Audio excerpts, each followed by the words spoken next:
Humberto. Todas estas discusiones que se arman sobre las tarifas, el consumo, el porqué, el utilizarlo de Itaipú, creó últimamente una serie de debates.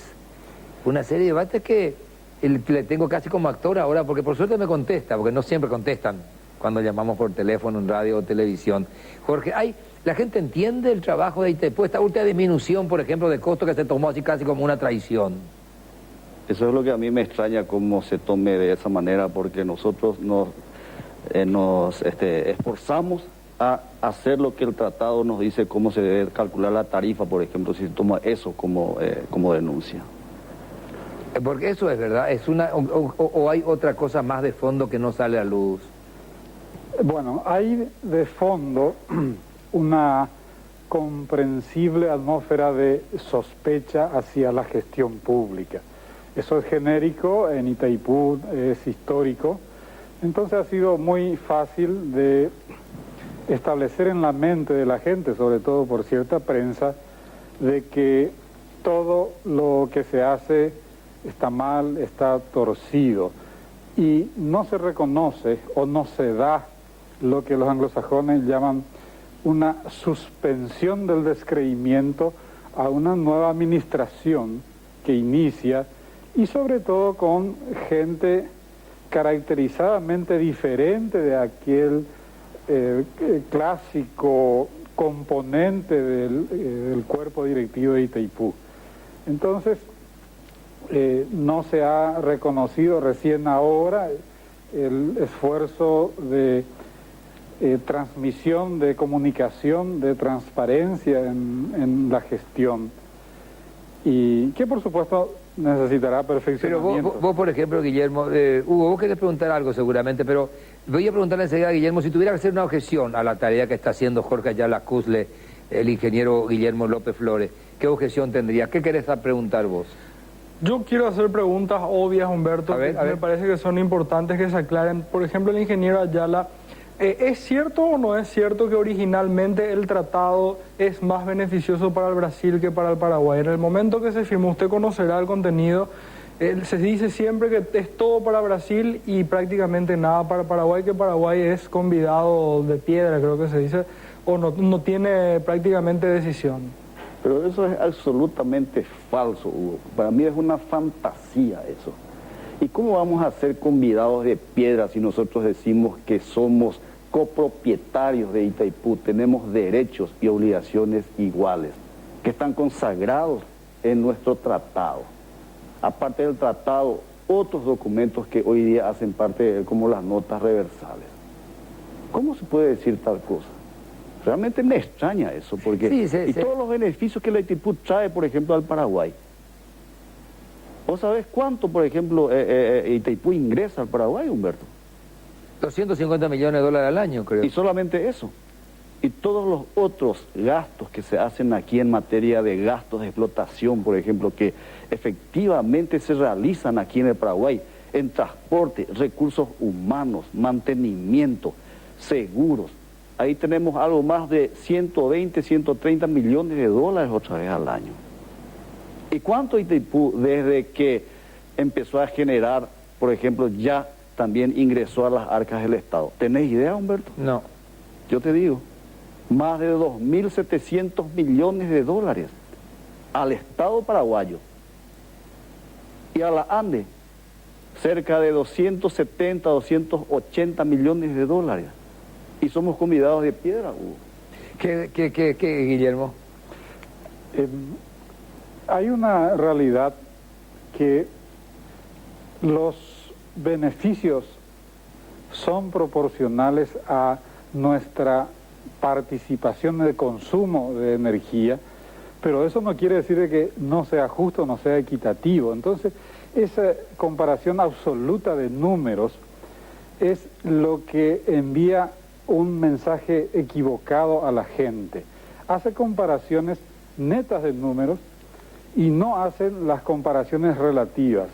En estos días flota en el ambiente la frase regaló al Brasil 350 millones de dólares, que después pediría al señor director que se explaye más, pero esa frase tirada así es absolutamente maliciosa porque la disminución de tarifa beneficia a ambas partes y 24 millones de dólares, que sería entonces el regalo para ANDE, no será mucho frente a 350 millones, pero comparado con los 1,5 millones de dólares que ANDE no está pudiendo pagar a Itaipú y que significó la retención de los royalties, es muestra de lo relevante que es el 24 millones de dólares que sería el regalo en todo caso para ANDE. Entonces las comparaciones maliciosas que apuntan simplemente a fijar en la mente del pueblo una información falsa o tendenciosa. Me gustaría que explique. Sí, a ver, ¿cómo? Si me permitís, sí, Humberto, sí.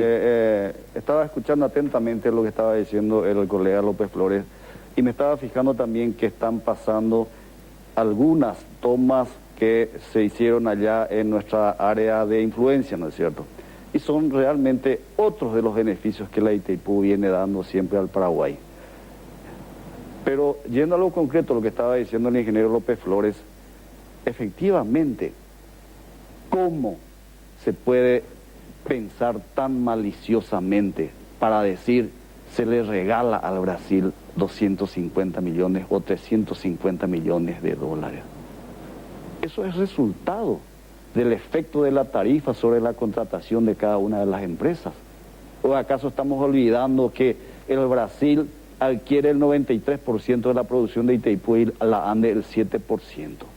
Y si la ANDE con un 7% tiene beneficios del orden, y es así, el año que viene, en el 2003, de enero a diciembre, la ANDE va a tener menores gastos para la adquisición del servicio eléctrico de Itaipú por valor de 24 millones de dólares, Humberto. Y eso es poco. Son 2 meses del consumo de la ANDE de Itaipú. Evidentemente que uno que adquiere 7% y tiene 24 millones de dólares de costo a menos, otro que adquiere 93% tendrá entonces en la misma proporción menores costos. Pero ni para la ANDE, ni para la Electrobras eso es regalo. ¿Y qué pasa entonces si la tarifa sube? Entonces le estamos castigando. No, señor. Es apenas consecuencia de la aplicación de la tarifa sobre las contrataciones. Y la Itaipú tiene como mecanismo de recaudación, como mecanismo para el ingreso operacional del año a la tarifa, que es lo que se aplica entonces sobre el producto que comercializa. Y se entiende mal, ¿sabe qué, Hugo? Nosotros podemos parecer dos domesticados acá, ¿verdad? Que vamos a decir, sí señor, viva la administración, pero como yo no sé, no entiendo, porque yo sé únicamente que ustedes hablan de mala intención, de periodistas seguramente, o de colegas que malintencionalmente preguntan, no sé, ni siquiera dice Humberto, pero está el caso, es un caso latente, un caso patente, no tiene nada que ver con la función de los ingenieros acá presentes, pero si se habla de la existencia y se sabe de todo lo que significó, por un lado, el negociado, el tema de los famosos varones de Itaipú y todo lo que obtuvieron y todo lo que hicieron, tiene que ser de alguna manera consecuencia de eso el hecho de que para Paraguay sea tan caro. A lo mejor no tiene nada que ver, estoy mezclando los temas, pero ¿tan caro qué? ¿Y cómo puede ser que a Paraguay le convenga más comprar energía de Argentina, que a su vez viene de Yacyretá, que usar nuestra propia hidroeléctrica? Sí, ese es un misterio que hasta ahora, una vez intentó explicarme, creo que Jorge, hasta ahora no entiendo mucho. Sí, ese, si me permitís, Humberto, ese es un tema que tenemos que remontarnos, por ejemplo, a lo que se hizo en el 92, cómo se negoció la tarifa de Yacyretá. Pero lo real y lo concreto es que hoy el Paraguay depende casi en un 95-96% del suministro de energía de Itaipú. Y seguramente la ANDE lo está haciendo porque sabe muy bien cuál es la conveniencia entonces de adquirir de Itaipú y no de Yacyretá. Entonces...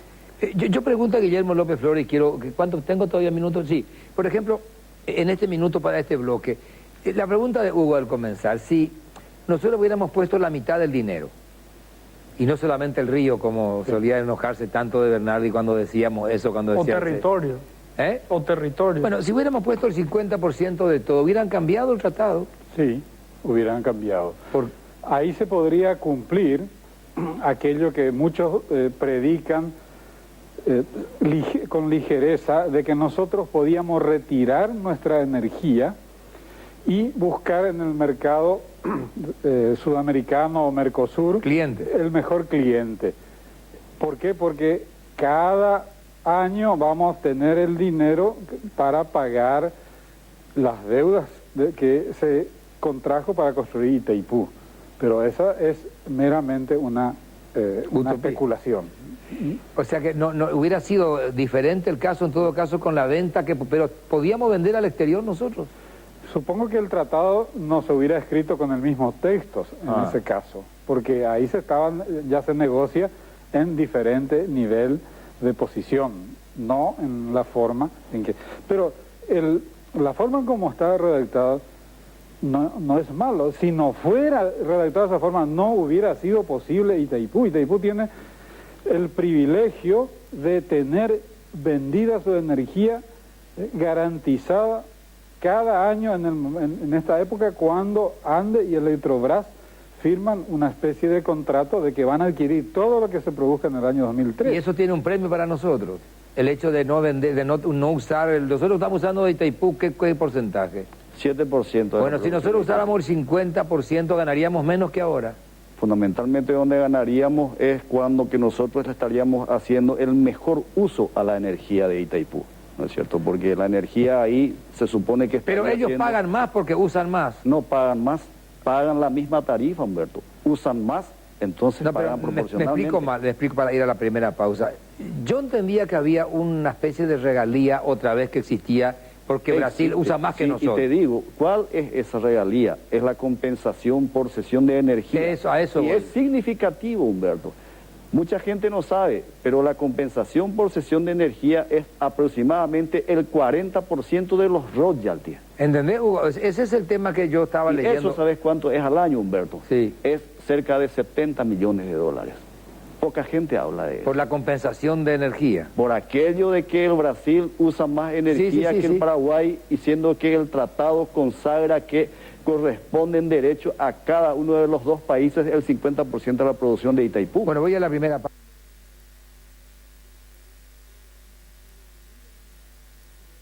Por preguntar. Mira, a mí me deja en la mente aquella historia, creo que era el mensudo, que nunca terminaba de pagar su deuda, el pobre trabajador que cada vez que hacía algo volvía a endeudarse.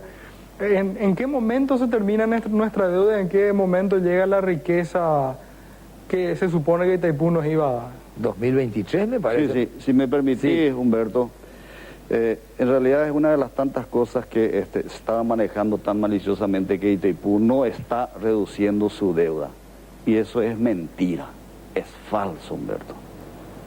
Fíjate que nosotros comenzamos en el año 1996, cuando se hizo aquel acuerdo para el restablecimiento del equilibrio económico-financiero de la Itaipú Binacional, con una deuda que era en aquel entonces del orden de 19.035 millones de dólares, sumando todas las deudas con la Electrobras y con otras entidades financieras también. Y hoy, a fines del año 2002, con absoluta seguridad, nosotros vamos a llegar a un saldo deudor de 18.330 dólares. Y decime entonces, si con todo aquello que se previó en el año 1996 de tener una tarifa más o menos constante a lo largo de los años, una tarifa que sea realmente absorbible por los mercados eléctricos de Paraguay y de Brasil, y con eso apuntar a la cancelación de nuestra deuda en el año 2023. Y a eso vamos a llegar.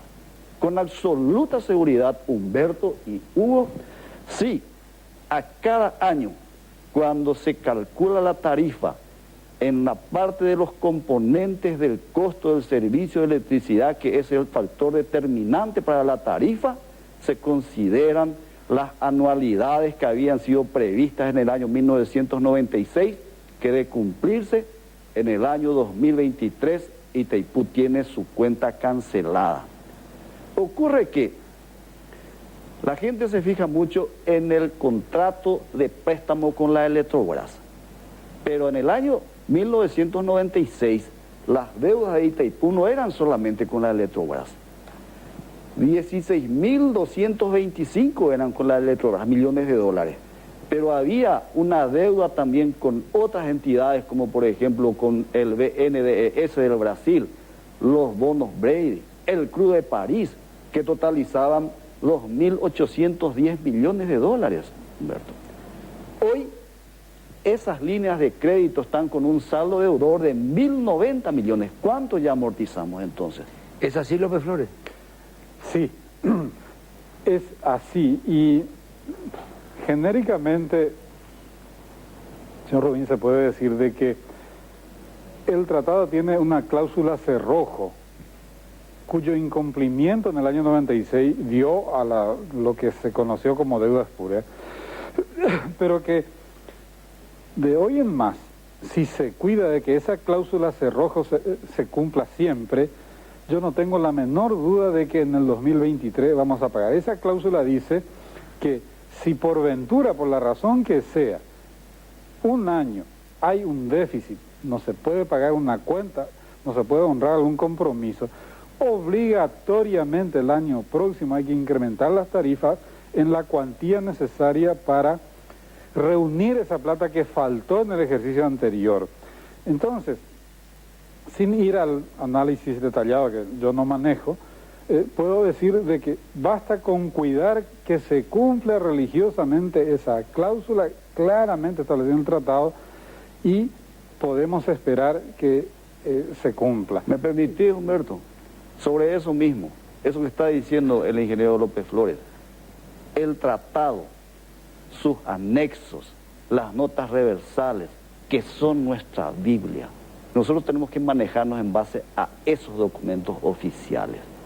Dice claramente que Itaipú en cada año no debe visar lucros, ni mucho menos exponerse a déficit.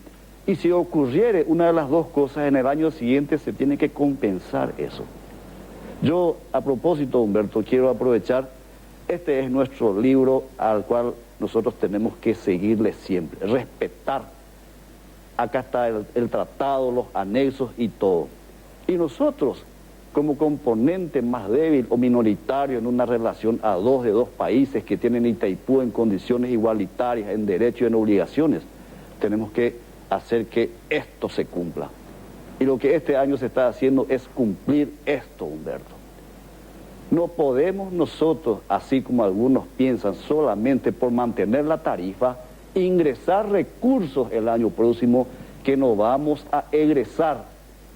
Simplemente te digo que se habla mucho que la tarifa no debería bajar porque debemos pensar en qué es lo que va a pasar allá en el Medio Oriente o con Irak, en las reservas petrolíferas. Pero la tarifa sustantivamente no está bajando por eso. Está bajando porque nosotros exactamente en el camino de cancelación de nuestra deuda, este año estamos pagando deudas por royalties atrasados con el Brasil por valor de 219 millones de dólares. Eso ya hace que la tarifa baje significativamente. Y con eso no estamos comprometiendo en absoluto los intereses de nuestro país, ni los de la Andes. Y muy por el contrario, como ya se dijo, la Andes sale ganando. ¿Por qué ganando? Hoy sabemos que la tarifa de Itaipú para la Andes es muy cara y no puede pagar su cuenta. Entonces, ¿por qué tenemos que solamente por mantener una tarifa, entonces pasar a descumplir lo que es esto? Esa es nuestra realidad y por ese lado es que mucha gente piensa que puede convencerle al pueblo que estamos errando en lo que hacemos, hasta nos acusan de traición a la patria. Pero qué locura, Humberto. Guillermo. ¿De dónde? Señor Rubín, al comienzo pidió que formulara algunas preguntas acerca de qué no hace bien Itaipú o debería hacerlo. Quisiera retomar el punto, porque cuando yo opino de estas cosas, que lo conozco más o menos, lo veo bastante claro. Un reclamo que haría la Itaipú es: fuimos informados de estas cosas ex post, como dirían los abogados, después de tomar la determinación, no hemos participado, no ha habido un debate. Ese es un reclamo que creemos, esperamos, por lo que hemos escuchado del señor director, de que en otra oportunidad las cosas cambiarán. Otro punto relevante, pendiente en el futuro, ya no tan lejano, son las dos nuevas unidades cuya producción debe ser comercializada, y habría dos modalidades básicas y unas variantes. ¿Las otras dos turbinas? De las dos nuevas turbinas, y que dependiendo de la forma de comercialización que se adopte, puede afectar significativamente a la ANDE. Estos temas son todavía futuros, pero tomando la idea lanzada por usted, yo quisiera oír la opinión del señor director. Ya no tengo tiempo. Me queda un minuto y pico, que vamos a tener que repetir esto. Sí, decime. Sí, sobre lo que está diciendo López Flores, evidentemente que nosotros no tenemos todavía una definición de cómo vamos a encarar la etapa de producción de las dos unidades generadoras. Evidentemente que se debe decir que últimamente hemos tenido grandes progresos en ese sentido. ¿Qué hacemos con nuestra energía?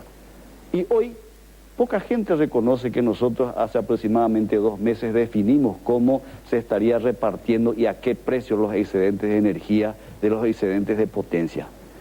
En una cuestión absolutamente favorable para la ANDE, donde una cantidad significativa de energía la ANDE estará pudiendo comprar, adquirir a $4,2 por megawatt hora, cuando que la energía que extrae de la potencia que hoy compra le está saliendo aproximadamente a 29 a 30 dólares. Y así como se encontró una solución para ese caso, seguramente que estaremos esforzándonos también para encontrar la mejor solución para el tema de las dos unidades generadoras. Bueno, vamos al otro bloque. Yo quiero preguntar, no sé si quién me va a responder, ¿por qué es tan maliciosa en todo caso la postura de Canese, tengo entendido, o de Casco y demás? ¿Hay un torpedero a propósito? ¿Te puedo responder, sí, Humberto, si me permitís? Sí. Yo no sé si no se interpretan aquí las propuestas de la gente. Y yo recuerdo que el día 23 de mayo, cuando asumí la Dirección General Paraguaya, he dicho públicamente que mi trayectoria de más de 22, 23 años al servicio de la Itaipú y como paraguayo que me siento, colocaba a disposición de la ciudadanía una nueva gestión, una nueva forma de gestión de la Itaipú basada en la transparencia, en la necesidad de que nuestra gente, nuestro pueblo conozca cómo se maneja Itaipú. Y creo que en ese camino estamos nosotros. Esta es la primera entrevista así por televisión, pero bien conoces, Humberto, estamos a través de los gremios, Centro Paraguayo de Ingenieros, sí, veo, sí, participo. Peprinco antes de ayer, con nuestros sindicatos. Nos exponemos a que la gente nos pregunta aquello que quiera saber, sin ningún temor, porque estamos muy convencidos de lo que estamos haciendo, y que lo que estamos haciendo es lo que hemos aprendido a lo largo de muchos años de experiencia en la Itaipú. Y no hay nada aquí de entrega de los intereses al Brasil. Acá lo que existe es una gestión que pretende ser seria, honesta, transparente, que busque el beneficio de nuestro país. Es la primera parte, con Guillermo López Flores y Jorge Ayala Cule. Vamos a hacer otra, Hugo. Otras seguramente no van a estar tan tranquilos porque ahora nosotros estamos mirando y por supuesto aceptando un montón de cosas que tienen que ver con el futuro del país, de lo cual debe ser positivamente cierto. Ahora, no me contestaron por qué el torpedeo todavía de barricada que aparentemente dicen que está en la maliciosa interpretación de una parte de la prensa. Gracias a los dos.